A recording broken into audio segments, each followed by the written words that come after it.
Imaginemos por un momento, no sé, la desolación más absoluta.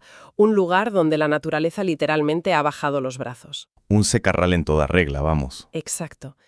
Y no estamos hablando de, bueno, de una mala racha o de un proyecto que se retrasa un par de meses.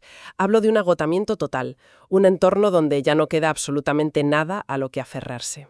Nada de nada. El vacío más absoluto. Eso es. Pues hoy nos sumergimos en un análisis a fondo de un cuento tradicional muy antiguo titulado Nasrudin y la semilla de la esperanza. Y ojo, nuestra misión en esta inversión no es hablar de agricultura ni de técnicas de supervivencia en el desierto. Desde luego que no. Fíjate, sería quedarnos muy en la superficie. Totalmente. El objetivo hoy es desentrañar cómo este relato tan sencillo sobre un pequeño pueblo castigado por la sequía contiene en realidad uno de los mapas psicológicos más precisos que existen para superar el agotamiento. Es que es fascinante porque desmantela y reconstruye desde cero cosas que damos por sentadas. Conceptos como la esperanza, la bondad, la firmeza y la confianza. Claro, porque las definiciones que solemos manejar de esas 4 palabras son, a ver cómo lo digo, son súper frágiles. Muy frágiles, ¿sí? Funcionan de maravilla cuando tienes el viento a favor, ¿verdad? Claro, cuando la economía va genial o cuando todo el mundo te aplaude. Exacto. Pero lo que hace este texto es coger esas palabras tan bonitas y meterlas en el laboratorio humano más extremo que te puedas imaginar. El peor escenario posible. Ese momento exacto en el que absolutamente todo sale mal. Ahí es donde se ponen a prueba de verdad. Pues mira, para ponernos en situación, el material nos ubica en un pueblecito llamado Jafar. Está a orillas del desierto. La lluvia ha desaparecido por completo. Y el texto utiliza una imagen que a mí personalmente me parece demoledora para describir el escenario. A ver, cuéntame. Dice que los pozos del pueblo se han ido vaciando y ahora son, cito textualmente, como ojos que pierden la luz. Madre mía, qué dureza de imagen. Sí, los árboles mueren, la tierra está completamente blanca, cuarteada, y el viento solo arrastra arena sobre arena. Es una rendición total. Una parálisis completa de la vida. Tal cual. Y justo en medio de esta desesperación, la historia nos presenta a un anciano que saca una diminuta semilla de almendro, muy pequeña, y decide plantarla justo en la tierra más seca de la plaza del pueblo. Y claro, esa imagen de la semilla en medio de la tierra muerta es la chispa de todo el conflicto. Pero antes de llegar a ese anciano, a Nasrudin, es súper importante entender el estado mental de la gente que lo está observando. Claro, el contexto psicológico. Eso es. El texto nos presenta a un personaje que básicamente encarna el espíritu de todo el pueblo.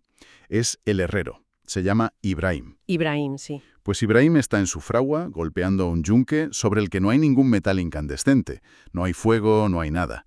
Y declara, con una voz así como cargada de polvo, dice: «El cielo nos ha abandonado». Vamos a detenernos en Ibrahim un segundo. Claro. Porque yo estaba leyendo esto y pensaba, oye, su actitud es la puerta de entrada perfecta para entender el problema central de hoy. Totalmente. Lo que le pasa a este herrero es exactamente lo que hoy en día diagnosticamos como síndrome de agotamiento profesional, el famoso burnout. El burnout de manual, sí. A ver, pensemos en el mecanismo psicológico de quien nos pueda estar escuchando. Alguien invierte una cantidad masiva de energía en un esfuerzo, ¿no? Sí, te rompes los cuernos por algo. Exacto. Puede ser echar a andar una pequeña empresa o intentar salvar una relación familiar que está muy deteriorada o mandar 200 currículums. Haces el esfuerzo, pero no hay lluvia. No hay resultados, cero feedback. Eso es. Y el cerebro humano, que al final está diseñado para conservar energía, llega a un punto en el que hace un clic. Asume que la situación no se puede cambiar y apaga el motor de la voluntad, básicamente para protegerse. Y ese clic neurológico que mencionas es lo que en psicología llamamos indefensión aprendida. Indefensión aprendida. Exacto. El cerebro asimila que hagas lo que hagas, da igual. El resultado siempre va a ser negativo. Y lo que esta historia de Jafar ilustra de una forma magistral es cómo esa indefensión nace de una trampa muy, muy específica. ¿Cuál es esa trampa? El pensamiento transaccional. La comunidad ha llegado a la conclusión de que la acción solo tiene sentido si el entorno te garantiza un retorno de la inversión. O sea, aplicar la lógica del mercado a la experiencia humana, ¿no? Tal cual. Es puro mercado emocional. Ya veo. O sea, la lógica sería, yo te doy mi esfuerzo, yo pongo mi semilla, pero solo si tú, cielo, me firmas aquí un contrato vinculante de que va a llover mañana a las 12. Eso es. Y si no hay contrato, pues mira, yo me guardo mi semilla en el bolsillo y no hago nada. Y esa es precisamente la trampa mortal. Porque claro, ¿qué ocurre cuando el cielo no te firma el contrato? ¿Que te quedas paralizado? Exactamente. ¿Qué pasa cuando el entorno exterior, que por definición no podemos controlar, se vuelve hostil o se queda en silencio? Si nuestra motivación para actuar depende 100% de esa garantía externa, nos convertimos en rehenes de las circunstancias. Pasamos a ser víctimas pasivas. Sí, dejamos de ser actores de nuestra propia vida y nos sentamos a esperar una sentencia. Y fíjate, esa mentalidad transaccional está tan arraigada en nuestra cultura moderna que hace que la siguiente escena del cuento parezca una locura absoluta. Una locura total. Porque claro, para romper un sistema tan cerrado de indefensión, hace falta meter un elemento completamente irracional desde fuera. Un revulsivo. Exacto. Y ahí es donde entra, por el camino del norte, este derviche errante, Nasruddin. Llega montado en su burro con el texto dice dignidad casi filosófica. ¡Qué buena expresión! Llega, saca una semillita de su manto y cuenta que plantó otra exactamente igual en el peor año de sequía de toda su vida. Y que, oye, esa le dio la almendra más dulce que jamás probó. Y claro, Ibrahim salta. Lógico. Ibrahim le grita que se deje de tonterías, que en tierra seca no crece nada. Pero Nasruddin se arrodilla, tan tranquilo, y empieza a cavar con una sonrisa inmensa. Y aquí es donde la historia nos suelta la primera gran redefinición, a través de un personaje secundario maravilloso. Miriam, la niña. Sí, una niña pequeña que se acerca descalza y le hace la pregunta del millón. Le dice, oye, ¿por qué plantas si quizás no va a llover? Y la respuesta que da Nasruddin, de verdad te lo digo, no es un simple diálogo. Es un misil directo a la línea de flotación de ese pensamiento transaccional del que hablábamos. Es brutal. Semilla merece vivir y esta tierra merece ser amada. Es un concepto precioso. Lo es, y de hecho provoca que Miriam, la niña, empiece a cavar también. Y se genera un efecto dominó en todo el pueblo. Pero bueno, a ver, aquí necesito hacer de abogada del diablo un momento. Vale, venga, dispara. Yo entiendo la poesía de la escena. Entiendo el simbolismo, queda muy bonito. Pero a ver, desde una perspectiva pura y dura de supervivencia biológica, ¿no te parece una irresponsabilidad tremenda? A ver, ¿en qué sentido lo dices? Pues que tienes a un pueblo entero al borde de la inanición. Les quedan 4 semillas mal contadas en los sacos. Esos son recursos reales. Calorías puras. Calorías. Que podrían comerse para sobrevivir un par de días más. Coger esos últimos recursos y enterrarlos en un secarral que sabes que no va a dar fruto, es casi un suicidio colectivo camuflado de optimismo. Pues mira, es una objeción fantástica. Y te doy la razón en una cosa. A ver. Desde un análisis estrictamente utilitario, de pura contabilidad de calorías, enterrar esa semilla es un error garrafal. Es absurdo. Claro, matemáticamente no cuadra. No cuadra. Pero la genialidad de este texto es que nos obliga a mirar el mecanismo psicológico, no el agrícola. ¿Vale? Piensa en esto. Si Ibrahim y los aldeanos se comen esas semillas, sí, a nivel biológico extenderán su vida, 48 horas más. Un par de días más, sí. Pero ¿en qué estado mental van a pasar esas 48 horas? Pues encerrados y aterrorizados. Exacto. Estarán acurrucados en sus casas, sintiéndose derrotados, esperando pasivamente a que llegue el final. Es un estado de casi, podríamos llamarlo, escorbuto psicológico. Escorbuto psicológico, me lo apunto.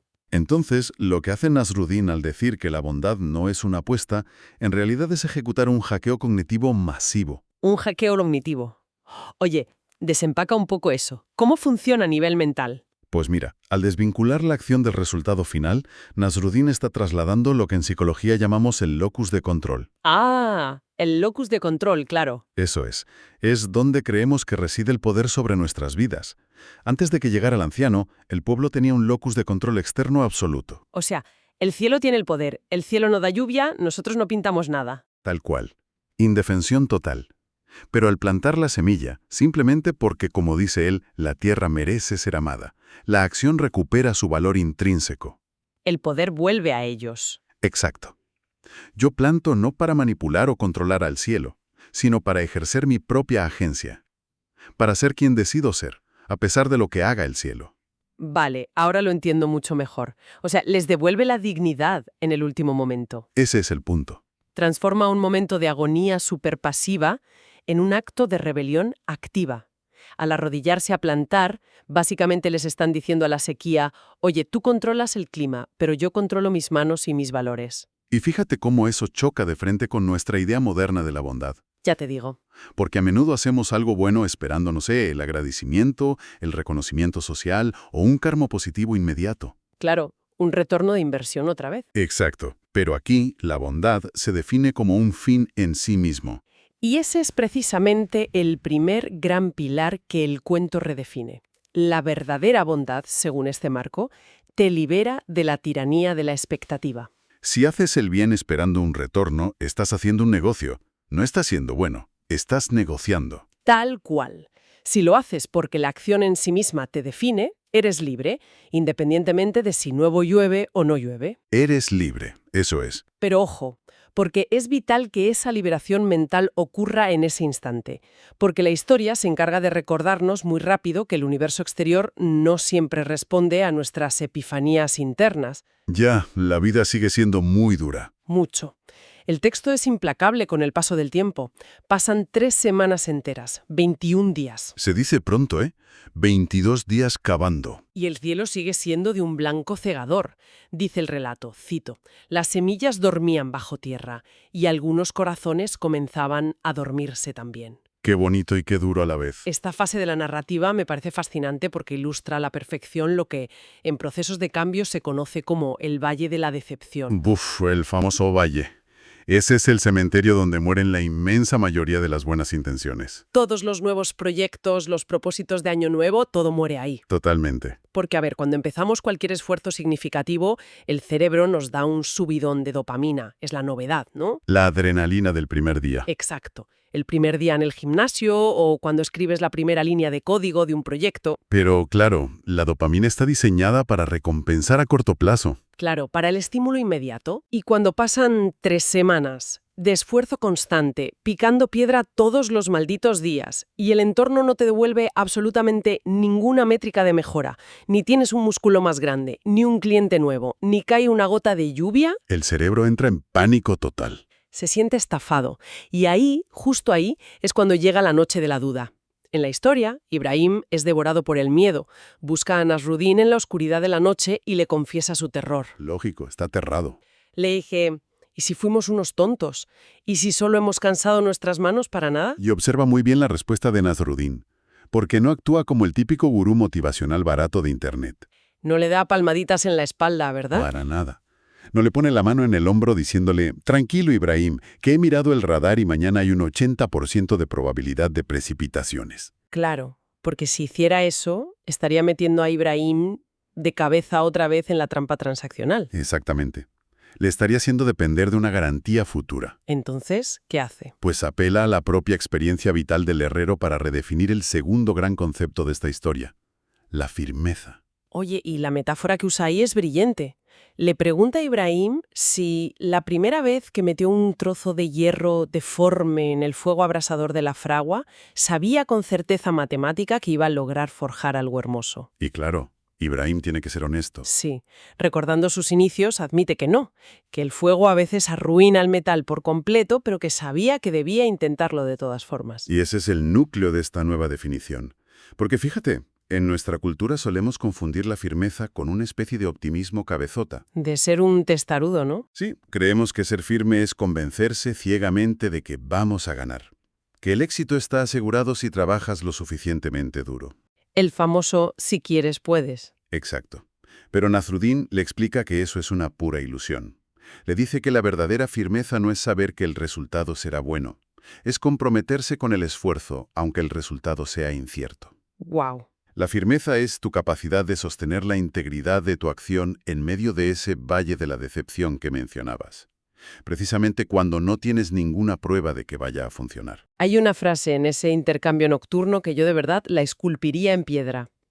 Nasruddin mira a Ibrahim y le dice, la tierra no nos debe nada, pero nosotros le debemos a la tierra nuestro mejor intento. Es la erradicación absoluta del victimismo. Es que rompe por completo con esa idea tan infantil de, ay, si yo soy buena persona, el universo tiene la obligación de pagarme con cosas buenas. Que el universo es como una máquina expendedora de karma, ¿no? Eso es. Y no, no hay deuda. El universo no te debe nada, pero tú tienes una responsabilidad ineludible con tu propio estándar de conducta. Y fíjate, al aceptar que la Tierra no le debe nada, Ibrahim por fin deja de sufrir por esa expectativa frustrada. Se libera. Y eso nos lleva directos al clímax del relato. Llegamos al día 42. Se dice pronto. 6 semanas. 6 semanas enteras sosteniendo la acción en el vacío absoluto. El texto detalla que Nasruddin contaba los días con la serena atención de quien sabe que cada día es su propio regalo. Muy zen todo. Y entonces, de repente, ocurre lo impensable. Miriam, la niña, atraviesa la plaza gritando: «Hay unas diminutas lenguas verdes asomando en la tierra cuarteada». Los primeros brotes. Son brotes súper tímidos, luchando a muerte contra la arena.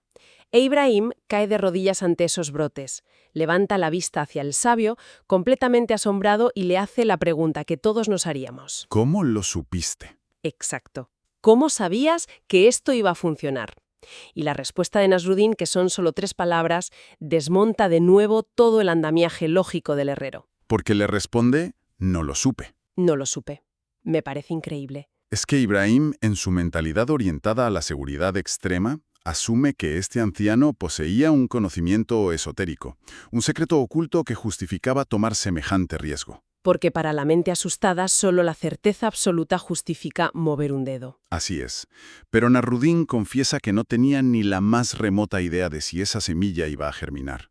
Y con esa confesión tan honesta, el material nos entrega la redefinición del tercer concepto, la confianza. Y vaya redefinición, ¿eh? Porque normalmente usamos la palabra confianza como un sinónimo de predicción favorable. Sí, como un pronóstico del tiempo. Claro. Decimos, ay, confío en que aprobaré el examen. Pero en realidad lo que queremos decir es, estoy segura de que lo aprobaré porque he estudiado mucho. Exacto. Basas la confianza en un cálculo de probabilidades. Pero el texto dice algo radicalmente distinto. Define la confianza no como la posesión de información privilegiada que elimina el riesgo, sino como la elección consciente de abrazar el riesgo. Abrazar la incertidumbre. Cito: «Quien confía no ignora el peligro, lo abraza y elige actuar con amor incluso sin tener todas las respuestas». Es un matiz fundamental. Piénsalo.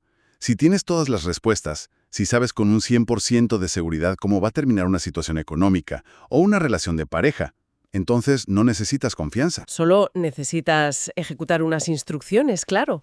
Eso es. La confianza, por pura definición, solo puede existir y ejercerse en el territorio de la incertidumbre. Confiar es dar ese paso hacia lo desconocido, sabiendo que pase lo que pase con el resultado exterior, tu acción inicial fue íntegra y fue valiosa. Lo cual nos lleva a la resolución de la historia, ¿no? A la distinción final, que para mí es quizá la lección más profunda de todas las que hemos visto hoy. Sin duda. Porque efectivamente, 3 días después de que aparecieran esos primeros brotes verdes, llueve, y no es una lloviznilla pálida de estas que apenas mojan. No. Es el diluvio universal. El cuento describe un abrazo enorme de agua sobre la tierra, un aguacero espectacular que lo empapa todo. Es el final feliz de Hollywood, ¿verdad? Problema resuelto, créditos y para casa. Sería lo fácil. Pero Nasruddin no permite que la comunidad se quede con esa lectura tan superficial de la victoria. Menos mal. Se sienta con Miriam, la niña, bajo la lluvia, y le explica algo que le da la vuelta a todo. Le dice que no se confunda. Exacto. Le dice que el verdadero milagro, la verdadera transformación, no es esa lluvia física que está cayendo del cielo. El milagro de verdad ocurrió 45 días antes. En medio de la sequía. Sí.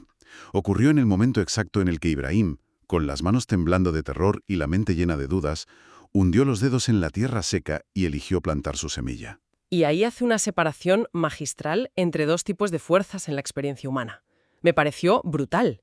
Por un lado está la lluvia del cielo. La famosa lluvia del cielo. Que son todas estas variables externas sobre las que tenemos cero control, ¿no? Cero. La macroeconomía, las decisiones de tu jefe, la genética, las crisis globales. Todo eso. Y por otro lado está lo que él llama la lluvia del alma. Eso es lo potente. Esa lluvia interna está compuesta por cosas que sí controlamos. Nuestra atención, nuestro esfuerzo sostenido, nuestra integridad y nuestra fe en el proceso. Las circunstancias externas van y vienen. A veces te ahogan en un diluvio y a veces te secan vivo. Claro.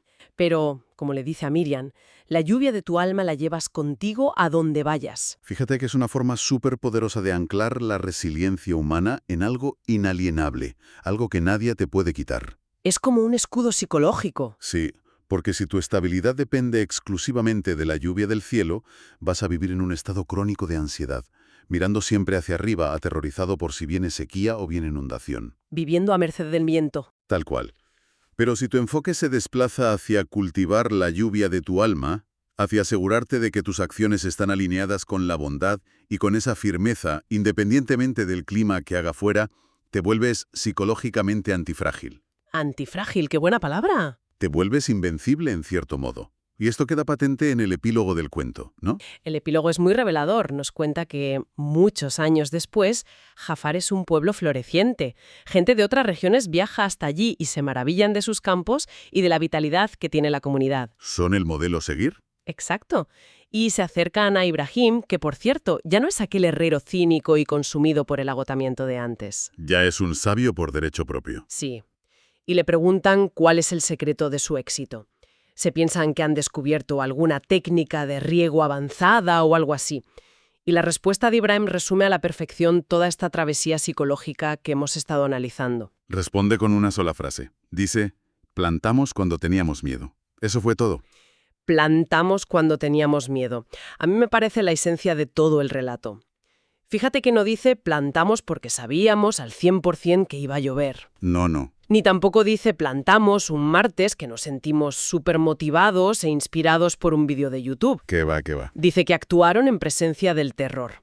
Y al hacer eso, sin darse ni cuenta, estaban redefiniendo el cuarto y último pilar que da título a esta historia: la esperanza. Eso es. A lo largo de esta conversación, hemos visto cómo el texto reconstruía la bondad como un valor intrínseco, la firmeza como ese compromiso en medio de la incertidumbre y la confianza como la valentía de abrazar el riesgo sin pedir garantías. Pero la esperanza es el tejido que une todo esto. Porque, a ver, tradicionalmente entendemos la esperanza como un deseo pasivo, un mero ojalá. Ojalá me toque la lotería, ojalá las cosas mejoren. Ojalá encuentre una salida mágica. Es una actitud típica de sala de espera. Te sientas y esperas a que te llamen. Pero el viaje de Jafar nos presenta una anatomía de la esperanza completamente distinta a eso. Rompedora, la verdad. Sí, la esperanza aquí no es sentarse a esperar certezas. Es una postura activa, rebelde, incluso radical, me atrevería a decir. Es arrodillarse en la tierra seca con las manos llenas de fe y forzar a la realidad a interactuar contigo. Forzar a la realidad. Qué bueno. Es decidir que el presente, por muy desolador y muy gris que sea, sigue siendo un espacio válido para sembrar algo de valor. Es que es increíble cómo un cuento tan breve consigue cartografiar de una forma tan precisa las trampas de la mente humana. Es un mapa del tesoro psicológico. Totalmente.